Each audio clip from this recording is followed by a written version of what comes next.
It's a small one. It's a small one. What's good, people? We are back. Yes, back for another episode of Horror with Search 30, and today we are talking about the movie Weapons. And this is a wild ass movie. It gets into some crazy shit, but we're gonna discuss it. And as you know, it is a spoiler show, so if that's gonna bother you, watch the movie first, and then come back and watch this review or listen to it anywhere you can watch podcasts. And you want to complain? Yo, leave that up for a second. So right there, you and James on the fucking backdrop here. EAPO, it looks like you guys are like rushing for a weird fucking fraternity cult or something. Oh shit! I'm like, Aaron, I got that. It's in my blood. We know how to do these things. Yeah, see, I don't want to be a part of that wild shit. You know, it's always crazy. It's like some fucking hippie white dude, and everybody believes just gets attached to him. Like, yeah, I'll follow you to death. We do got to update your picture though, James, with your show name and your new thingy. Which send it to me and I'll try to work on that this weekend. All right, need a chance, but yeah, we got a guy Fade Theory. Yeah, Gamer, myself. We're all here and having a good time tonight. We are gonna have a good time tonight. But let's get going. So James, how you doing tonight? How you doing so far today, good sir? Today was good. Chillax day. You know, I worked, but I worked. You know what I mean? I watched a couple movie, watched YouTube. You know, I was chilling. It was a good day. That's good. That's good. How about you, Gamer?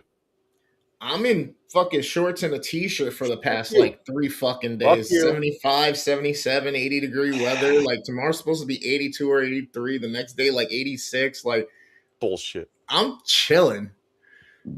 We're freezing over here. I'm about to mow the lawn. Of course you are. What I can say is that it is getting nicer up here as well. A little bit. It changes. It goes up and down, up and down. Yo, it's weird as shit because what's good, Scene Snobs? Because so we'll have weather of like 40, 50 degrees, and then that same night or the very next day, 6 degrees out. Yeah, exactly. Like the fuck is going on? Not only that, but since we had that one big snowstorm, we still have snow out here. So like, it just snowed yesterday. Was it yesterday? Yeah, no. Yesterday? Yeah, it was sleet and mix. It was a mix. Shit. Yeah, and it snowed. No. Sorry, Tuesday. It was sleeting and snowing. And then the next day, sun comes out about 40. So it's warm enough to melt. Yeah, 40 degrees. And then like next week, we're supposed to be in the 40s, 50s, 60s, and 70s. Damn. And it's just weird, like low 70s, I believe, or high 60s, whatever the case may be. And which actually is starting tomorrow, but we're also supposed to be getting some like rain and snow and shit tomorrow. I'm like, what the fuck? Make up your damn mind, weather. Make up your mind. Please. That's why I said the world is dying, man. Everything's changing. It's something. It's something. But just I don't like the slow death. You want to take me out? Fucking end it quick. This guy, man. Let the sun crash into us or something. Let's fry. Fuck all that. I don't want any of that. You won't know. This is so hot, you'll just fucking disappear. I say Mother Earth brings back the dinosaurs. Facts. That'll fucking calm people down. Actually, no. It'll be like fucking Jurassic Park, was it 4, where they made the raptors like weapons shooting missiles and shit? That's what they would try to do. No, the thing is, people would either try to contain them or destroy them. Yeah, it's both ways. You know, a lot of evil fucks are going to, like the army is going to make weapons out of dinosaurs. I'll put it more in the government than the army. Unless FEMA gets involved. They're an animal. You can't mistreat animals. And then you have the people that, oh, that's such a cute little dinosaur, trying to pet it and then getting eaten, like James. Yep. Especially if it's a herbivore. Like, if I sat there, I know it don't fucking eat meat and shit. Like, I'll go and fucking stroke that long bronchosaurus neck. Wow. You didn't have to do it like that, James. Get eaten by a T-Rex. My God. What up, shit. What's good, 3 Geeks? What's good? Lord have mercy. Oh man. Sorry we're a little late. Had a little technical difficulties, but we finally got it figured out. Aaron had diarrhea. No, see, I wasn't even gonna put his business out there. He What doesn't have happened was pants on right now because he's airing out his James lobsters. didn't know what he was doing. So last week on Popcorn and Pints, he couldn't see anything. He couldn't see us. He could hear us, couldn't see us. And then he was having the same issue before we went live today. So he checked out a different browser. I'm not talking about like Pornhub and all that. That's something different. That's other stuff. And now he could see us and he could see the comments and all that. What's good, Chad? Well, how's it going, everybody? How's it going, everybody in the comments? What's good, chat? It's our norm. The only one we're missing is Grandizer. Grandizer's gonna pull up at some point. Oh, he always does. Bring some company. Bring some company too. He's die hard, man. This is. I question it. I go, why? Because no, fuck that. Don't say it, because this is some awesome fucking content. That's why. This is the best horror podcast out there. Popcorn and Pints, one of the best movie podcasts out there. When he pulls up for the scene stop, again, same shit. That's why, because we're the fucking best. That's why people pull up to this. Bring your friends, bring your family. This is a family show. It's just 21 and older. Facts. But we're gonna dive into this weapons movie. So I'm gonna kick it off with you, James. Yep. Okay. So this is a second time watch. Early rating. I'm going to give it. I'm going to say 8. Nice. I was gonna say early rating, no reason. We'll jump into the reasons in a little bit. How about you, gamer? I'm going 7.5. No. I'm going 8. I'm going 8. Oh, look at that. Rolling the dice. Got 3 8s. I don't know what that means in a dice game because I don't shoot that shit. It's all you only shoot 2 dice. 2 dice. Isn't Trips good? I don't know. I don't shoot dice, man. I don't either. I know 1, 2, 3 is bad. 1, 2, 3 is like automatic lose. Who dropped 30 F-bombs? Listen, that's why I said a family show for adults 21 and up. Listen, I really said it that many times? No. Oh. Bro, you want to hear some crazy doo-doo? Yeah. So we was doing a charity script read over on the SYNOPSIS podcast, right? Mm-hmm. On Friday to help out Chris Harris. Mm-hmm. And somehow, some way, in the middle of that script read, my stream got flagged for bullying on TikTok. What? What the fuck? I got to go back and see where and what was being said in that script at that point. Okay. So reading a script on TikTok can... I got flagged. I got flagged for bullying. I don't know what was being said. I was just sitting there. I wasn't even the one reading or talking yet. That is crazy. Makes zero freaking sense. TikTok, get your shit together. It was probably me because I was dressed like a woman. I was probably saying all that crazy shit. No, but that wasn't bullying. You were being a whore. If anything. Sexual harassment is bullying. You were just being a little too friendly. Because you weren't bullying or sexually harassing anybody. You were just in your character trying to sleep with every character in the movie. I dressed up like how I would be if I was a woman. I would be a whore. Wow. I said this before. I was like, I'll be so curious. I'll see what could fit in there. TV remote. God. I'm glad you're not a woman, James. I know, me too. Because I'll be one of those skanky ones. No offense to the skanks. You guys got blocked in Russia? Man, who got what? That's awesome. That's awesome. Yeah. I guess everybody says they like me saying crazy shit until I get canceled. You won't see me ever again. Russia doesn't allow fake news, I guess. Oh, Mick said a 9. Mick gave it a 9? Oh, wow.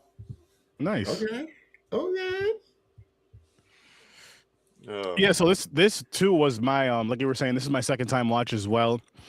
And honestly, I feel like this is one of those movies I feel you should watch a few times, maybe more than, and maybe a little, like the first time I watched this was a few months, sometime the end of last year, I don't remember when. I feel like this is a movie you should watch a little closer together, a couple times, maybe 2 or 3 times, because you may miss some things, which I know I probably did both times just because it happens. There's a lot that goes on. There's a lot of little small details that go on in this movie, which I did enjoy. And basically it starts off with a classroom full of kids, 17 to be exact, They all leave their homes at 2:17 a.m. Here's the crazy part for me, though, right? And it was all from one class. There was only one kid that stayed there, a kid named Alex. There's a reason why. Yeah. We'll get to that part. But here's the part that got me a little, like, I guess angry in a sense, is every single parent blamed the teacher. But my whole thought is, listen, those children, your children were under your roof, under your watch. How the fuck is that my fault? Yes, they were all in my class, but I had nothing to do with this shit. They all left your house at 2:17 a.m. Dude, I don't get it either. I would sit there and be like, to the teacher, like if I was the teacher, I'd be like, I'm one person. How the fuck I could kidnap 17 kids in 10 minutes for a whole town? Well, we do find out how. Not Oh, her. we find out how, but I don't have what that. happens with it. I can't. But no. But still, though, it's like, yo, what, like, how did they just get up and get out of the house so easy, so quiet, without you hearing a thing? You know, without you not noticing a thing. You want to know my best part about that? When the kids are running, they're doing the Naruto run. They got their arms out like this. Oh yeah. I was like, yeah. The Naruto run for everybody. Hell yeah, everybody. The anime run. Oh, it's definitely a story. Yeah, it's a good story. I like how they pick it up. They're like, they went from the teacher, Archer, the cop, the meth head. So there was, the teacher was Justine, the cop was Paul, and the drug addict was James. Yeah, it was. And they all, what I liked about this too was, and then the one father, what was his name? I have it in here somewhere. I can't think of the father's name. Archer. Thank you, Archer. One thing I did like about this is, like, with the main handful of characters, there was also Alex, who I believe he was a school principal. Oh yeah.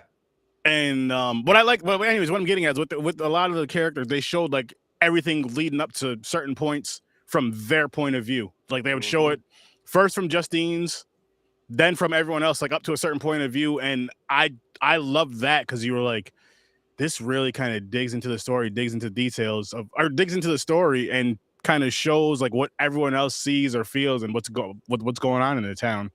They did it for the kid too. He had his own build up to where it meets. Yeah. James just kicking in the tent with his syringes, pretty much. You gotta remember, it's laundry night, so I'm naked. But it's raining. I had to go hang my doo-doo stained underwear in a tree. It was pouring out. But what do you guys think of this movie so far? Like, what did you guys get from it and all that good stuff? Chris, you go ahead first. You can go. I can't stand. Yes, she's annoying, but shit, man, blaming that poor teacher, and then just listen to her. You know what I mean? Just listen to her for a second, and like, let's try to figure this out. Like, I mean, she had her dark sides too, you know. Oh, she did. It sucks, because the second somebody just points a finger at you or think it's you, it's like, now you have to disprove this at any point, and then no matter what you do, it's a fucking catch-22. You go to try to prove yourself, and then now you're being fucking weird and creepy and blah blah blah. Like, okay, so what? Let me go hire a fucking private investigator and spend money, but he can be weird and creepy. But like, it just fucking makes no sense, bro. Well, other than that, I really enjoyed the movie. I like the premise of the whole. There's aspect of like supernatural and magic, and then like this whole aspect of fear and the control and stuff. I really liked it. I thought it was a great play. I like how fucking the granny or the aunt or whatever the fuck she was. Aunt Gladys. Yeah, like she really knew how to play and manipulate and just make sure. All right, look, I'm gonna show you what's up and what I can do. You wouldn't want me to do this to you now or do anything worse to your parents now, would you? And it's like, God damn. Yo, the example she showed is when they're stabbing herself with a fork in her face. Yeah. Yo, that's wild. That shit was crazy as hell. Because I was just gonna say that. So she basically, what's the word? She takes over their minds. I can't think of the word. Yeah, it's like a brainwash. You know. Not a game. What? bot. Oh, yeah, this is a great game. Which It's should called, probably make it's an called interesting Circuit game. Jerk, but we only No, got it's 3 people, no, so it's the triangle. no, It's the devil's no. triangle. No, we ain't doing that. We're not doing that. Oh shit. It's called the Garden of Eden. Gladys was a creepy character. Gladys was a good creepy character. There's a reason she's a witch. Well, yeah. So she did her little witchcraft shit, and maybe that's what makes her so much creepier is that she's a witch, but like in modern term, you know what I mean? Like you don't expect any of that. You want to know what's the crazy? clothing and the hat and This is what I got from her. It's kind of fucking. So she was a normal witch that goes town to town, whatever, finds a house, a couple, and feeds off their life force. Basically, I think that's what it is because she gets younger. I don't even know. Did they even show her how she does it, or is it they just have to be near her? Are they fucking like radioactive antenna? She's just sitting. Well, but anyways, during this movie, she said before, she goes, "It's not just the parents. Your parents are not just cutting it no more. So the adults are not working no more." She went straight up. The things that are going around in the world right now with the kids. You know what I'm saying? Oh, she didn't Epstein them, but she did take them, all of them. They made it sound like she never did it to kids before. Until now, because the adults are not working. I don't know. That's what I got from her.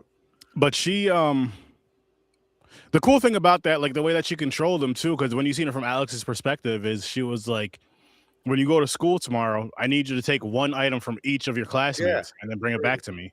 And she's like, then I can help your parents, which again, going back to when she's seen how his parents were under her control. They were like locked in at the dinner table, not saying anything, not doing anything. He was calling his dad. His dad was just like staring straight ahead. And then Gladys did something, and the parents just picked up their forks and just bang, bang, just stabbing themselves right in the cheek multiple fucking times. So is this straight up mind control? Or is it her imagination? Whatever she thinks of will happen. No, it's like a mind control thing because remember, because she did something. Remember when she went to I forgot. No, I know she takes over her mind, but I'm saying how she control it. She's not telling them. They basically do it just by her looking. Well, it's like her witchcraft shit. Because remember when she goes to Marcus? That was the guy's name, Marcus, the principal, not Alex. Sorry, I got the names mixed up. Marcus. When she comes to the school to represent Alex because she says his parents are sick, this, that, and the third. She ends up going to Marcus's house. I think she said, she missed the bus or something, and she was close to his house.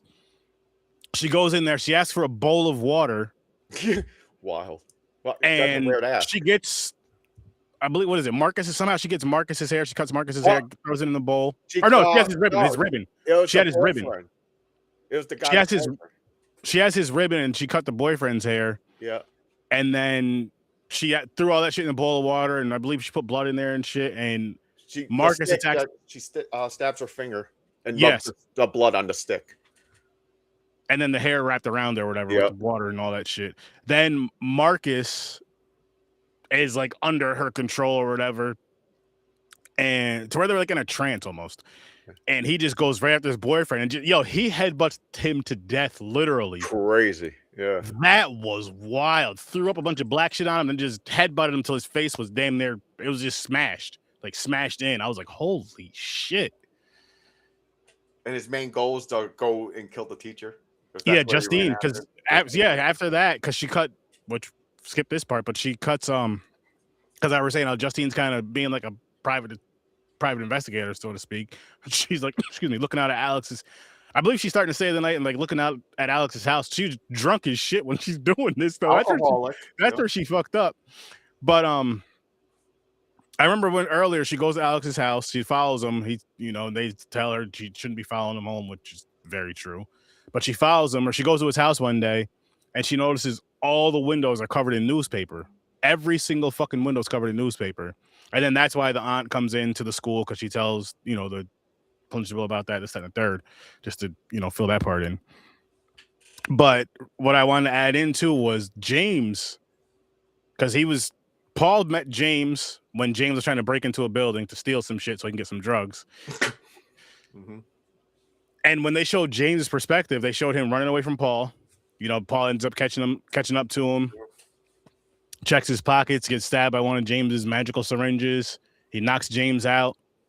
Doesn't realize that his dash cam is on because he does it right in front of the cop car. So he unplugs the camera, and as he wakes James up next to his car, up against the wheel or whatever, he's like, "Listen, get the fuck out of here. I don't want to see you again." Blah blah blah blah blah. And just try to cover his ass. From Paul's perspective, he ends up going back to his tent, trying to do some drugs, need some more money. Needs some more money. Then you see him walking around talking about something. He has a job, this, that, and the third. This is before he met up with Paul, talking to somebody on the phone. He's going through cars, stealing shit. He tries to sell to a pawn shop a kid's tablet, headphones, and it looked like a little iPod type deal. It was like a little MP3 player or something. That's what it looked like, at least.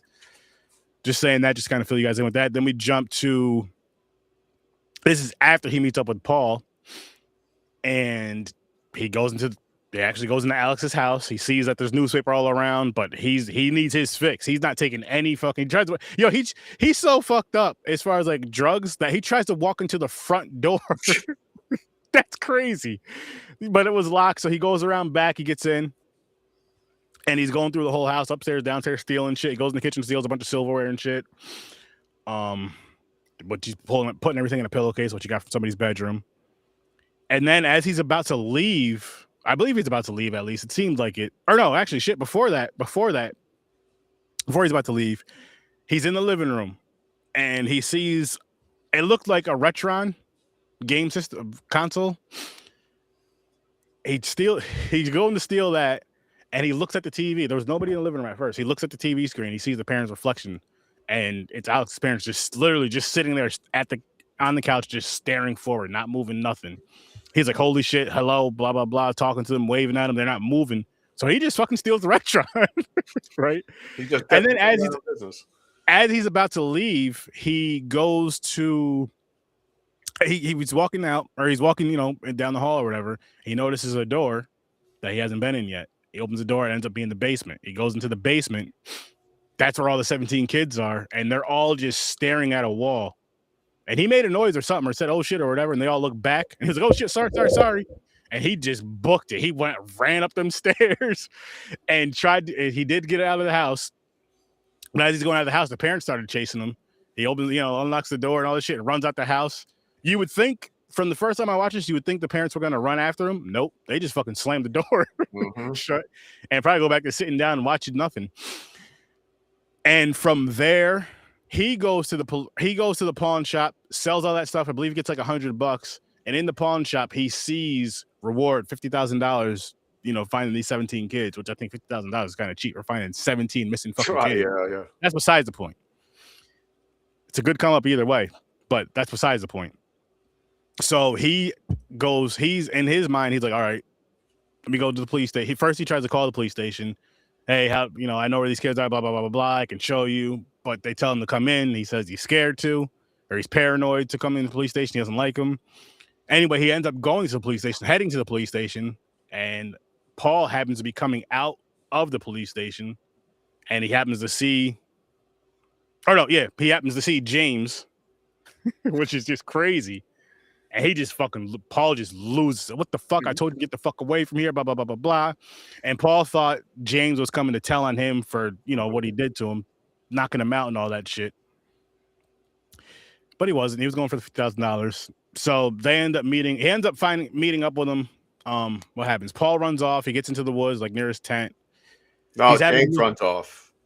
James runs off. Paul runs to his car and then drives to chase him. James gets into the woods and he sees Gladys in the woods a couple times. And he's just like, what the fuck? And it scared the shit out of him. And he ran into his tent and hid. And then he just zips it closed. Like, that's like, yo, listen, if I zip this shit close to the inside, nothing can get in here at all. Well, it's like when you're a little kid, you put the blanket over your head. Yeah, that shit. There's a magic shield.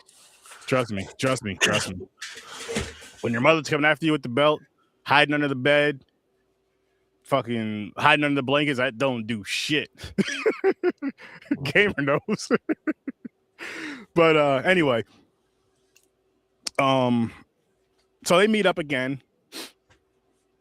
James is hiding in his tent, scared as shit, which I get. I mean, for one, he's probably already high, at least a little bit. And then two, it's just like, you just see somebody random in the woods, this old lady random in the woods, just smiling all weird and shit. That's going to freak me out too. Like, what the fuck? So he hears, the tent opening up. He has some syringes by him, or like a bunch of syringes by him. He grabs like 3 of them in his hand. So right when somebody comes in, he's going to just stab him. Paul happens to be the one that opens it up. And before he can even see him, he just lunges and just stabs right in the face. And Paul's like, yo, what the, you fucking stabbed me again. Yeah, he was pissed. And you would think he's worried about it. He sees him and he chases him down. You're making it worse. What the fuck are you doing? He had a temper. He just snapped really quick. Yeah. Yeah, well, again, he thought that the kid was going to go there and tell on him, and he would be in a lot of trouble. Because you have to look at it like this. His wife knew he cheated, because he was out all night. His wife knew he cheated. He got stabbed in his index finger with a syringe. Doesn't know if the kid has anything or whatever the case may be. So he's mad at that. And then he thinks the kid's going to come tell on him. So he's just like, fuck, now I'm going to get suspended or lose my job on top of the shit that's going on with the wife. And I'm just like, ooh.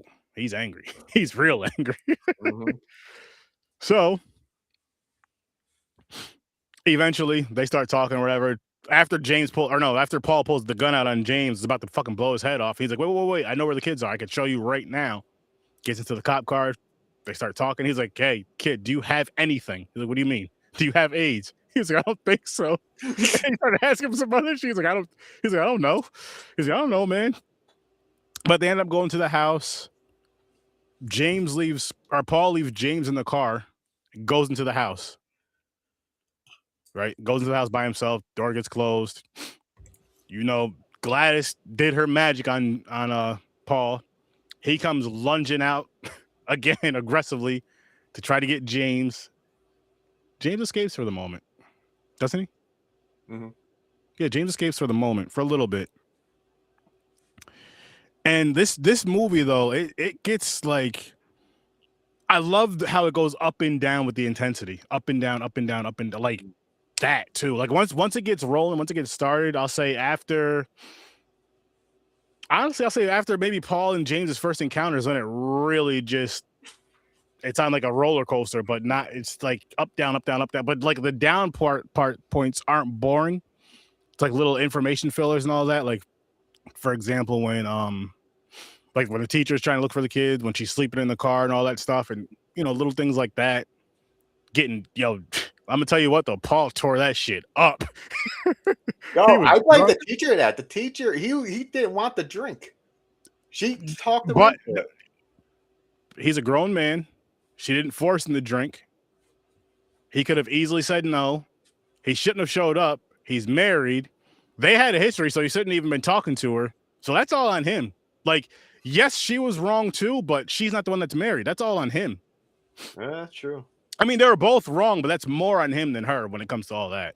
Yeah, he was super unhinged, Three Geeks. He was super fucking unhinged. That he needed therapy. He needed therapy, and he needed AA. Maybe a hug. Just not from Justine.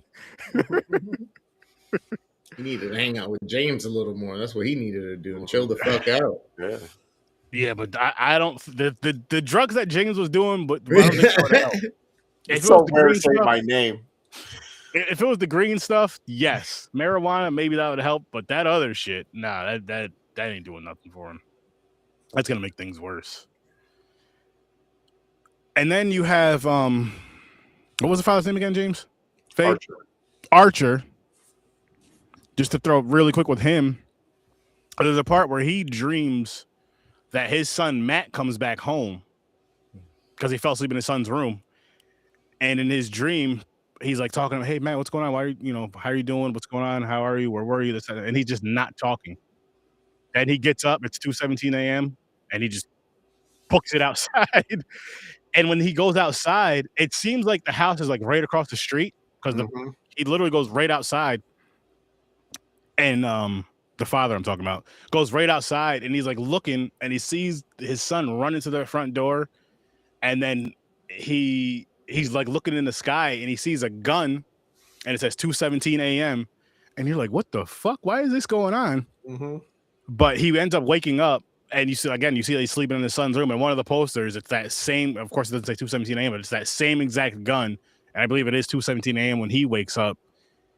And later on that day, he starts going into they portray the manipulation of children well in this movie. Yes, they do. That's true. Later on that day, I believe it's that day or maybe the day before. Anyway, I believe it's later on that day. He goes around like asking neighbors if he could see their cameras because he just wants to figure some shit out, which I get. Goes up to one lady. She was like, no, absolutely not. He was like, I'm not going to record it. I don't need a copy. I just want to see. She's like, no, I'm not comfortable with that. And like, I get both. See, with that, I get both sides of it.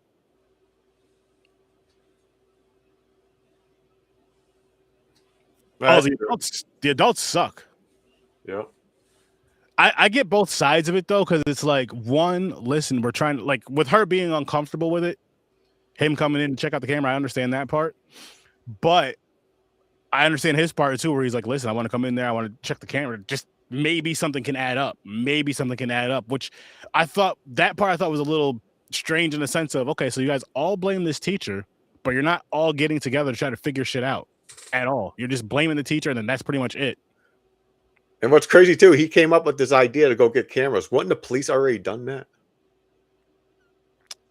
I mean, they should. Well, then that police force sucks. They should. Don't call them. But at the same time, though, I guess if it's one of those things to where, because he'd be watching that shit over and over and over again, and it's like, okay, so let me watch it from your angle, or fucking let's all watch from all these angles and kind of see what direction they're going in, what's going on with this shit, and it didn't happen like that. It didn't happen like that. But oh my goodness, this was such a good movie, man. This was such a good freaking movie. Like Jason said, it was one of my top movies I've seen that year too. Last year. Yeah, it probably is for me too. As far as like a first time watch for last year.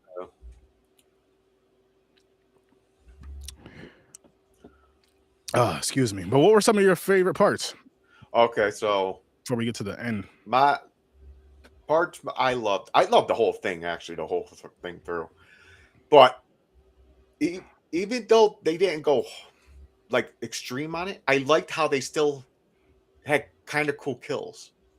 Mm-hmm. Like especially the end where the kids ripped the fucking witch's head off, ripped her apart. Yo, it was wild. Stab a thumb in her eye and shit. I thought that effects were cool. I was like, yo, that's awesome. Speak. Since you brought that up, when the kids came out of that trance somewhat, just under her spell at least, when they started all chasing her. What was funny about that is when she heard them all running and she looked scared, ran out the house. She was just running, and then like running through people's houses and yards, and the kids were opening doors. They were literally just jumping through everything. Dude, it was like the Incredible Hulk running through a town. These kids are just busted through doors and windows. It was wild. 17 Hulks. They all know parkour. Yeah, when I'm watching it, the first house I believe it was the first house they went through. You see one kid jumps through the window and then just running across the counter. I was like, holy shit. And everybody that's in the houses are just like chilling, eating or talking with their family. They're just like, what the hell? What's going on? Type of deal. And I'm like, yo, this is crazy. Yeah. And then for some of the ones where they like ran through the yard, you just see her yelling and screaming, and they're just looking at, some people are just like looking out the window like, this is all shit. One dude's fucking one dude's mowing his lawn, happens to look over, hears her yelling and screaming, and he just like stops, sees all the kids chasing her. Nobody went to go see what the fuck was going on at all. And no one popped in their mind, goes, hey, is that the missing 17 kids? At all.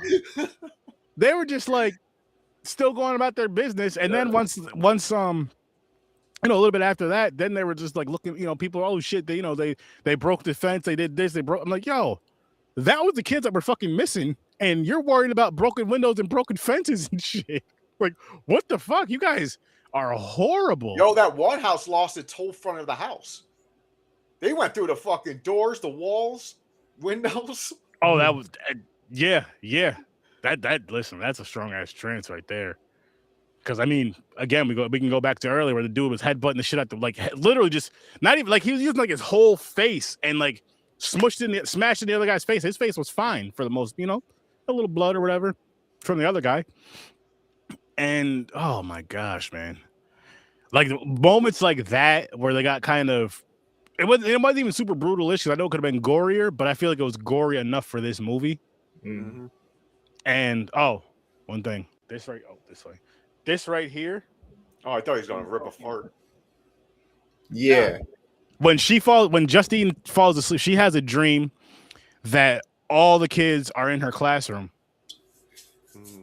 sleeping. Like it's dark, they're sleeping, and again, you see him, Alex, with that pretty much with his aunt's makeup on, and it didn't dawn on me till today watching the movie. I'm like, holy shit. That's how that connects with his. That's why he was the only one. I mean, of course, we figured out later, but that's why he was the only one that didn't get under this trance because it was his aunt and he was a part of it because he helped her. He didn't know any better. He just helped her because she was like, listen, you do this and I'll, pretty much save your parents, which she did not. She did not. But yeah, man, I really like this movie. I really did like this movie. The witch, the aunt fucking set up like traps with humans. Don't cross the salt. As soon as you cross that salt, they attack. Yep. It's like boom. I'm like, oh shit. Yep. She did tell him that don't cross the salt. I'm bumping this up to 8.5 because this was a good time. This was a good time. It was a good movie. And it's something I want to watch one or two more times. I don't know when, but just to like really see if there's anything I missed. Because this is, like I said earlier, this is definitely one of those you want to definitely really check out and kind of like just watch a few times in case you miss something. Similar to like The Long Walk and even Him. We watched some pretty good movies this year, honestly. We had one downer, and that was Until Fucking Dawn. Other than that, some good shit this year. Chris, did you have a favorite part or parts? Everything you guys touched on are really the key best parts of the movie. You know what I mean? Like I said, the whole setup for them showing her beginning to get him to help her or whatnot, the little boy I'm talking about, the situation showing the other angle. I like how like it like lines up from each story it goes to within like minutes of each other.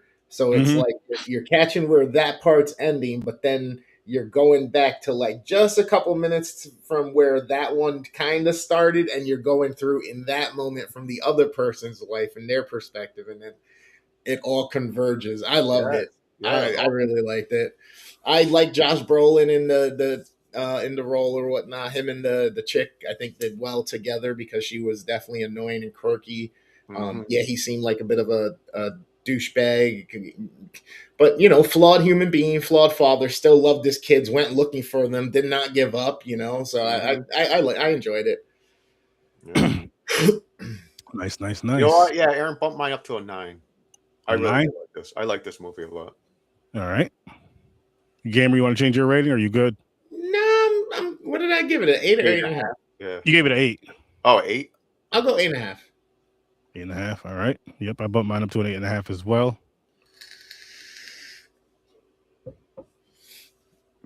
Yeah, the fucking after headbutting his boyfriend to death. Yeah. After the principal headbutted his boyfriend to death, when he just goes or husband. I don't know if they were married. They could go straight to the gas station after Justine. I was like, this, yes. Got a lot of stamina for a chubby dude. He ran across whole town. Again, that's that trance though, because those kids are running through doors and shit. That's that trance. Runs. Imagine. I know you get super powered and shit. Yeah, it's like listen. I don't need the whole full. I just need to be able to like be a lot stronger, faster, and have more stamina. That's it. I don't need all the extra shit. I don't need to be under your control. Just help me out with this. Even if they make it where they don't have like no spot powers or anything, I still am not going to flaw it because I love those scenes when the kids were blasting through the windows and everything. I thought that was so cool. Yeah, it was cool. It was like it was a cool scene, but it was also funny in a sense too. Yeah, because you didn't expect it because the kids just come flying through. You're like, oh shit. Yeah, yeah. Especially the first time seeing it, I was like, "Oh shit!" Bro, this is fucking Project MK Ultra Kid Edition. Yeah. Fucking crazy. It's crazy that they named them weapons and everything. But yes, I mean, bro, like it doesn't say, right, how many towns or how many, like, do they actually know, like, how many times she's done this or whatnot? It's No. So very the vague. question then, so what happened to all the rest of her weapons? Are they all collected somewhere? Is she like That's what I'm the Sith saying. leader and she has a whole empire underground somewhere of fucking kids waiting to be unleashed? Or she just absorbs to their life force and they die and she moves on. And Talk the thing about is, she didn't say, I expendable need 2 kids. workforce. She goes, I want your whole classroom because I need a power up really good. I need 17 people, 17 kids to fucking feed me. They never show how she feeds though. I think unless I missed it, I So was like, how is she doing it? They're supposed to be. I don't know if it's a rumor or not, but making a prequel to this movie. Oh shit! And it's about It's about Aunt Gladys. Nice. So if I hope that does happen, I'm not sure if it's 100%. I'll answer a lot of questions. Yeah, that makes sense, and that's going to be dope because she's the most interesting character in the whole movie. That will answer a lot of questions, and it may be one of those things where it's like, you know what? Seeing as how I'm watching Gladys, now I have to watch this again, and it'll probably connect a lot of fucking dots. So hopefully they do it. Hopefully the writing's as good as this. But I mean, I like Zach Cregger. He's pretty dope. He's pretty dope. What else has he done? He did Barbarian. That was a good movie too. I still haven't seen it. Barbarian. Oh, you didn't see Barbarian? Yeah, so don't tell him nothing. It's a twist. No. This is what I'm gonna say about Barbarian. Don't even look at the trailer for it. Yeah, you guys already know I don't watch horror trailers, but Barbarian was one of those horror movies that came out a few years ago that literally you heard nothing about. Right? They did not market that movie well. even on social media, like, you know how a lot of times you'll have people talking about a movie and like spoiling it. They weren't even doing that for this movie from the groups, from what I saw at least. Yeah, not saying everyone, from what I saw. And people were just like, yo, go into this movie blind. And Justin Long is also in that movie. Okay. Or Justin Long is in that movie, and Georgia Campbell's in that movie, which I freaking love her. But it's one of those movies where you're just like, holy shit. That movie was dope. So definitely go check that out. Barbarian. All right. Definitely check that out. But gentlemen, I think it's time to pull up our weekly rentals. I'm gonna kick it off with you, James. All right.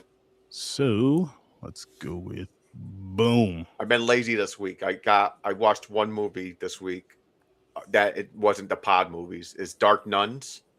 This is up my alley. It's Possession. It's about this one nun. They do was it unsanctioned exorcism? Mm-hmm. They're trying to save this boy. And she's also dying. She has uterus cancer. You know that? Yeah. And it's spreading.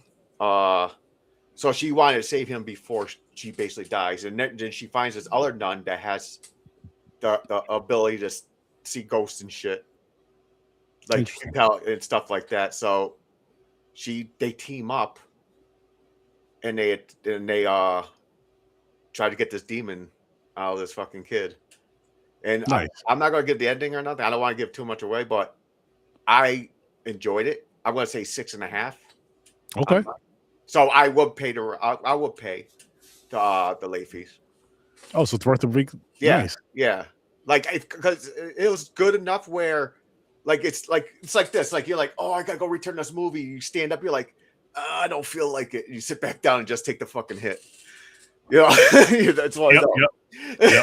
That's fair. The other one is a show that I wanted to start a long time ago.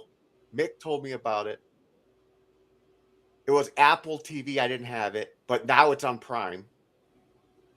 Oh, nice. It's the Monarchs things, the Titans is basically Godzilla realm universe, and the season 2's coming out, and I heard they're going to show Godzilla in it, and I was like, yo, I got to catch up. So I started I'm on episode 3. Nice. Yeah. Did you digging it so far? Oh, I like it. Yeah, it's kind of still built like a movie in a way. Like, it starts off a doctor on Skull Island, like a Indiana Jones motherfucker. I don't know what they're called. And he has something in a bag that basically talks about where he's at. And he throws it in the ocean, and this giant spider comes. But yo, there was a battle right in the beginning. It was cool with with fucking these giant things, giant fucking rock crab. The guy was standing on it. He thought it was a cliff. Just got up, and that thing and the spider just started fighting and shit. Damn. I may have to check that one out. It's entertaining, but it's not cheesy entertaining. It's not like So it's like a good story and everything from what you've seen so far. Yeah, so far, yeah. That's really they're introducing where that corporation Monarch comes from. Okay, how it got built and all that stuff. So yeah, it's interesting. I'm digging it. So nice. It's a show.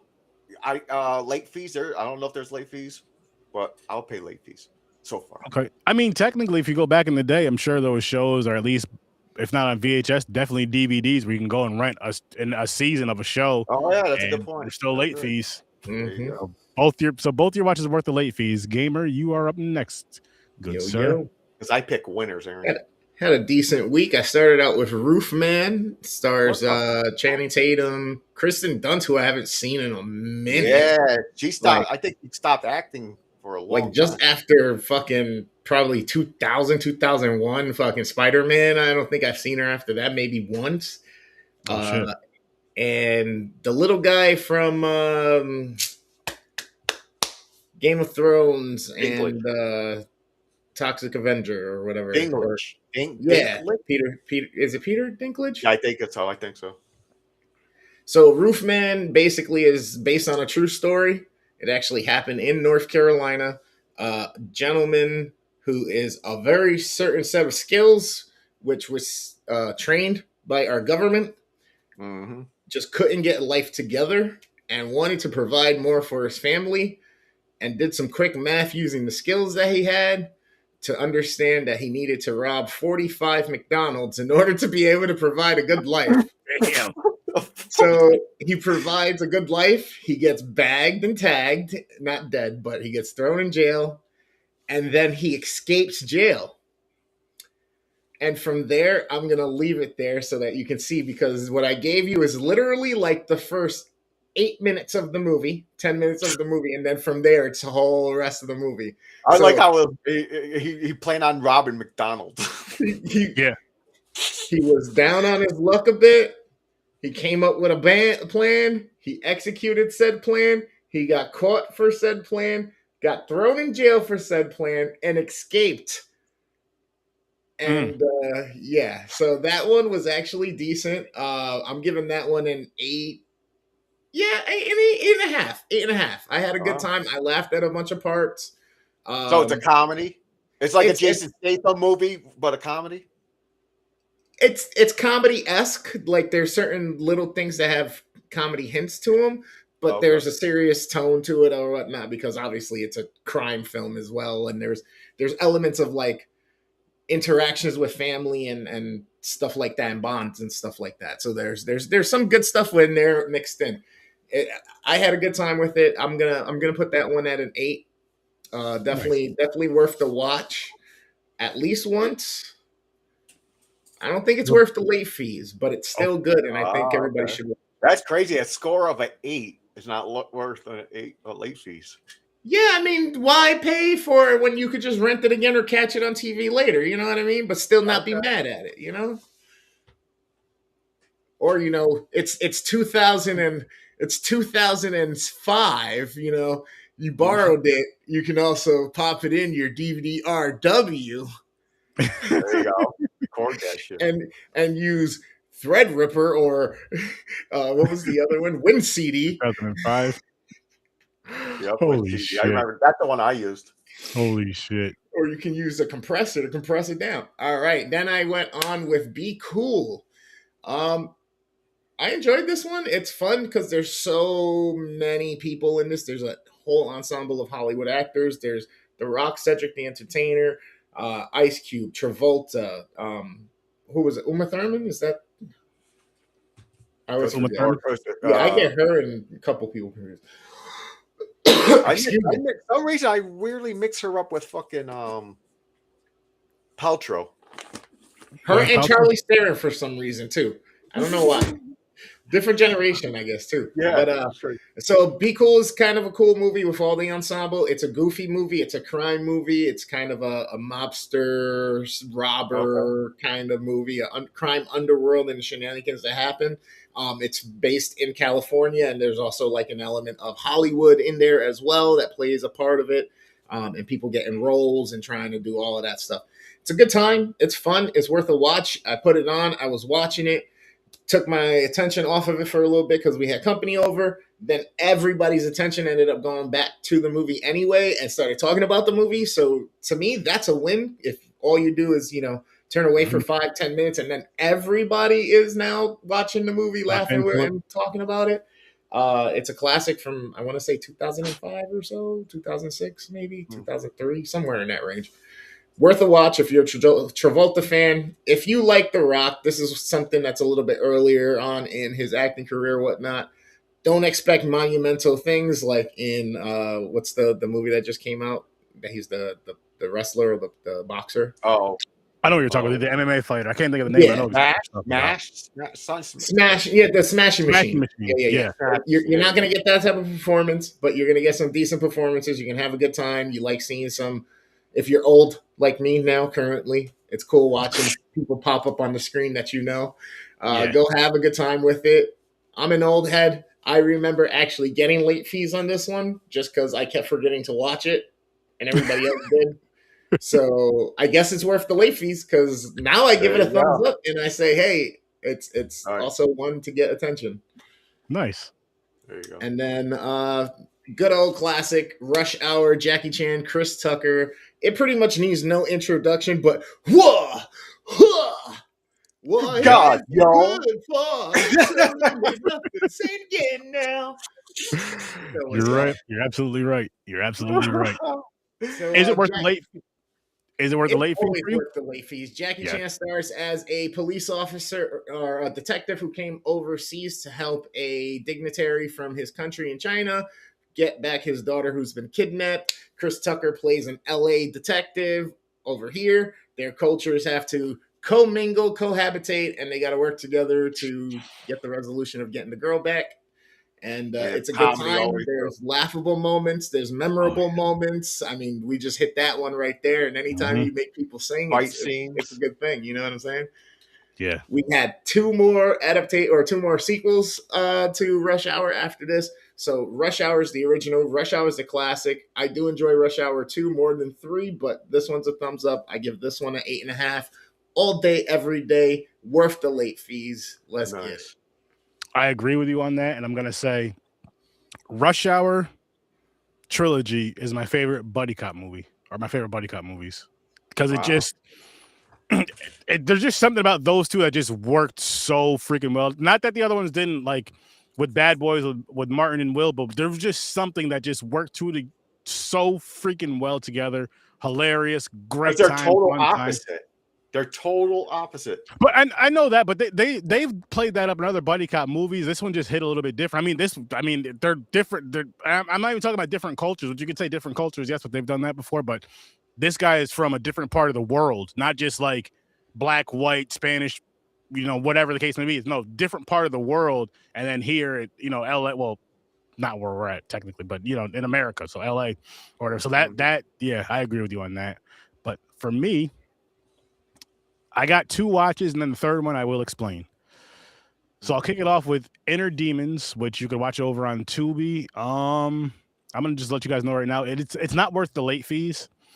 It is worth a watch though. It's one of those movies to where, like, I feel if they had better writing and the acting wasn't terrible, but it was still better acting, this movie could have been a lot better. So basically what it is there's a girl who she's possessed by a demon and she's a drug addict. And the reason why she's a drug addict is because when she's high on drugs, like she can kind of control the demon more. Like it's not coming out. It's not controlling her, but of course the drugs are. So you kind of go through that kind of story. I don't want to give too much away in case people do want to check it out. It's only about an hour and a half. Watch it again. It's on Tubi. It's worth a one-time watch. And I did enjoy the premise of it. I did enjoy what they were trying to do with it. I really enjoyed what they were trying to do with it. I just feel like if the story could have been told better. Even with the same actors, but better writing. But if you have better acting and better writing, I think this could have been a really good movie, honestly. And I gotta check it out, because if you're saying that, then I will like it more than you, because it's my type of shit. With the possession stuff, I think you would. I would like you to check it out and let me know what you feel about it. Okay, I will. And then Ted Bundy. I almost watched Ted Bundy the other day. Ted Bundy, worth the watch. Great time, fun time on Tubi. So Ted Bundy is Ted Bundy's son. Oh yes. My god. Yes. I don't want to give too much away with this one, but basically there's a crew that wants to do a documentary on Ted Bundy, and one of his victims was, she had survived, and it happens to be the mother of Ted Bundy, which they don't know about him yet. And yeah, so she has the baby or whatever. She tells them she gets rid of the baby, but she does not. She raises him with rabbits. Yes, with rabbits. Hence the movie title and why he has the bunny mask on. I'm going to tell you one kill that I found hilarious. This is all I'm going to tell you guys about this movie. I will say, it's better than, like, when seeing the movie cover looks cool. Hearing the title and all this stuff, it's better than you think it will be. Like, all jokes aside, it's better than you think it would be. Cinematography is nice. The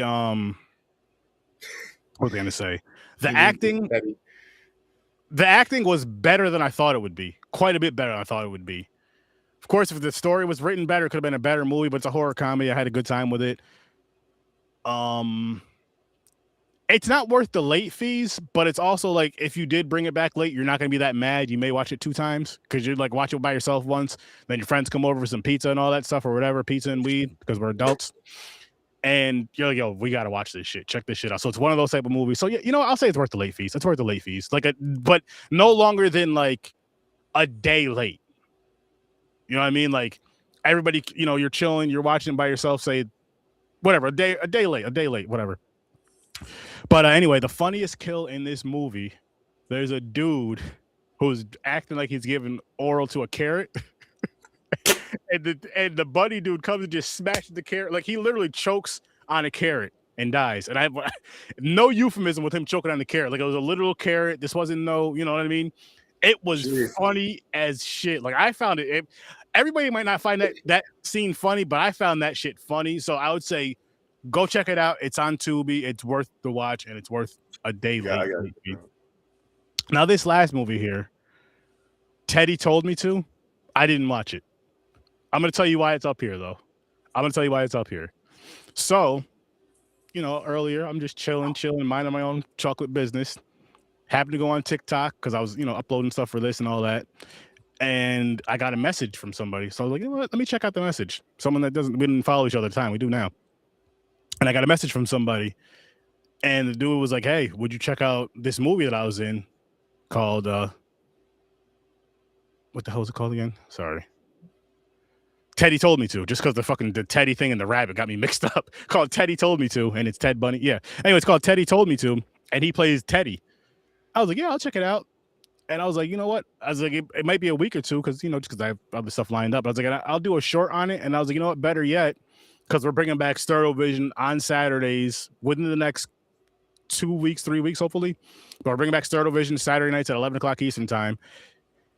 And I want to do, we want to do weird movies, strange movies, all that kind of stuff, but also focus on a lot of some indie movies. I was like, listen, why don't you come on and review this movie with us? We'll ask you a few questions about the movie that's set in the third. So we're going to set something up with that. And that's why I told you guys that. So again, Teddy Told Me To. Go check it out. It's free on Tubi as well. So go check it out. All 3 of the movies are on Tubi. Go check them all out. Let me know what you think.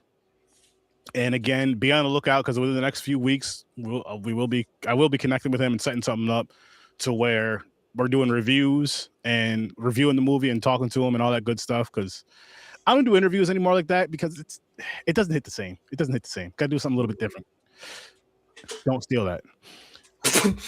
Yeah, definitely. I had a fun watch with Ted Bundy. I watched that earlier today. Like I keep thinking about that movie. That is definitely worth the late fees. I might even say 2 days now, just because I'm thinking about it. It was funny, and because you know what it is. It's one of those movies where, like, you know how you watch it one time, right? And you're like, yo, I wish so. And you have friends or family members or wherever that have a certain sense of humor or a certain sense of things for certain films, and you're like, they would have fun with this. I would love for them to watch this. I would love to do a watch party with this movie. That's one of these movies. I'm not saying I'd watch 1,000 times, but Ted Bundy is one of those movies I would love to do a watch party of and just watch it and have a good time and laugh, and for the parts that are funny. What'd you rate it? What would you rate this? What did I rate it? I know I wrote it down earlier, but I completely forgot. Maybe a 6.5, 7. Okay. 6.5, 7. If that high. Just because I'm thinking of the rewatch, like being able to watch it maybe 1 or 2 more times. And like I said, it is worth the late fees. So yeah, I think I'll give it that. Nice. Now, it is that great time to spin this wheel and see what we'll be reviewing next Thursday. And let's just hope for something amazing. Do they have a graphic where the wheel is like the wheel on Wheel of Fortune and all the tiles have movies? I'm sure we could probably make something up with it. But don't sue me, ABC. Let's see what we get next week, guys. Oh, Whistle's good. Whistle? Aaron, that's another movie I just watched recently. My bad. All good. Next week. If you want to start sending to me like the day of up to 4 movies, I'll just start throwing the things together. I don't think it's gonna land on Whistle. It's gonna land on that. The monkey. I've been wanting to see this movie. I didn't see it yet either. I heard people say it was crap, but is this another Stephen King thing? I'm not sure what this is. I didn't look at the directors or anything for this one, but I don't either. I don't know nothing about this except for it's a toy fucking monkey with the symbols. Yep. All right, cool. I always wanted to watch it. Same. And again, we're doing movies from 2020. Some are from 2024. Most are from 2025. There may be 1 or 2 2026s in here, but most are 2025 movies that we are going to be reviewing for most of this year. Of course, we have Sturtoween, which I got something planned for that. I'll let you guys know when that's closer. And then for Backpacking with Sturdy, where, we virtually travel and watch foreign films from July to August. I actually got a few things, still working on a few things with that, but I can't wait for that. But other than those 2 things, that's what we'll be doing for the year, is just watching movies from last year mainly, and maybe 1 or 2 from 2024. But you guys should definitely go check out Weapons if you have not seen it yet. It's definitely worth the watch. Put your phone down, tell your kids to shut up, and just watch the movie. Because it's seriously, it's one of those ones where, like, you can't be like how Gamer was saying, how you like turned away for a few minutes and then got back to it with like the whole group. This is one of those movies you don't want to turn away for 10 minutes. You're gonna miss something that you're like, how the fuck did we get here? You know what I mean? But it's definitely, like, again, it's definitely worth the watch. It's worth the late fees as well. Yes, Weapons is worth the late fees, in case you were wondering. 100%. But I want to thank everybody that's watching live. I want to thank everybody that's watching later on. I want to thank everybody that's listening later on. I want to tell you guys to, have a good day, have a good night. Make sure you check out WorstDamnGamerEvr. Make sure you check out Fade Theory. Make sure you check out Popcorn and Pints, which actually on Popcorn and Pints this Saturday, we are reviewing Cold Storage, and good luck. Have fun. Don't die. So hopefully those are 2 good movies. Hopefully we have a good time with those movies, and hopefully you guys tune in and have a good time with us reviewing those movies. And then make sure you're back here next Thursday at 8:00 while we review The Monkey. Yes, right here on Startovision YouTube channel and Horror Research 30 everywhere you listen to podcasts. Spanking the monkey. That's what James is probably going to be doing when we get off of this. With that said,